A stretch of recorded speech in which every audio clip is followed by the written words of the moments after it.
Assalamualaikum warahmatullahi wabarakatuh. Nama saya Ina Siti Mutakia dari A21 dengan NIM 2281131018. Video ini untuk memenuhi tugas desain pembelajaran PAI berbasis digital dengan judul Al-Sunnah sebagai Hukum Islam. Kehujahan atau definisi as-sunnah. As-sunnah mengistimbatkan hukum menempatkan pada posisi kedua sesudah Al-Quran.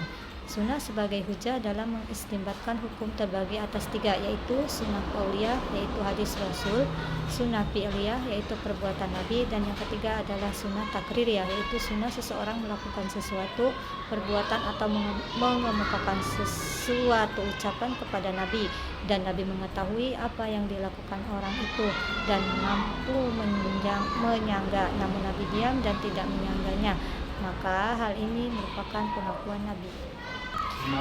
Fungsi al-sunnah terhadap Al-Quran. Fungsi as-sunnah terhadap Al-Quran adalah pertama, sunnah berfungsi sebagai penguat atau takkid atas apa yang dibawa Al-Quran. Fungsi sunnah yang kedua yaitu sebagai penjelas atau tabyin atas apa yang terdapat dalam Al-Quran. Pembahasan al-sunnah secara kuantitatif dan kualitatif.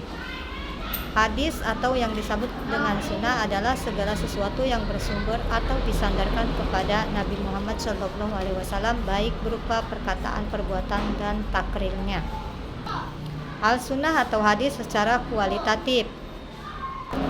Ditinjau dari segi kualitasnya, hadis itu dapat dibagi menjadi tiga macam, yaitu hadis sahih, hadis hasan, dan hadis dhaif.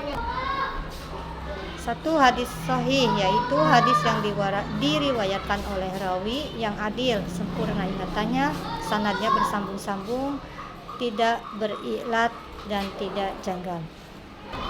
Dua, hadis hasan, yaitu hadis yang bersambung-sambung sanadnya, diriwayatkan oleh rawi yang adil, yang rendah tingkat kekuatan daya hafalnya, tidak rancu dan tidak tercatat. Yang ketiga adalah hadis dhaif. Hadis dhaif adalah hadis yang di dalamnya tidak didapati syarat hadis sahih dan tidak pula didapati syarat hadis hasan. Atau hadis dhaif juga disebut dengan hadis yang lemah. Selanjutnya, al-sunnah atau hadis secara kuantitatif. Hadis kuantitatif dibedakan menjadi dua, yaitu hadis mutawatir dan hadis ahad.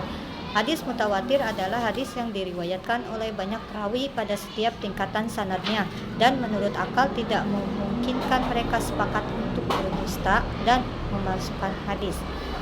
Hadis ahad adalah hadis yang diriwayatkan secara perorangan meskipun hanya pada salah satu tingkatan atau tabaqoh sanadnya.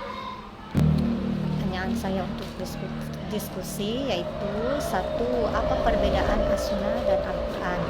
Dua, apa fungsi as-sunnah terhadap Al-Quran? Kesimpulan dari as-sunnah sebagai hukum Islam adalah sunnah sebagai sumber hukum Islam. Sunnah atau hadis menempati posisi penting dalam Islam, yakni sebagai sumber hukum kedua setelah Al-Quran. Tidak semua persoalan keagamaan ditemukan jawabannya dalam Al-Quran. Maka dari itu, para ulama merujuk kepada sunnah atau hadis sebagai otoritas hukum kedua setelah Al-Quran. Sekian dari saya, terima kasih. Wassalamualaikum warahmatullahi wabarakatuh.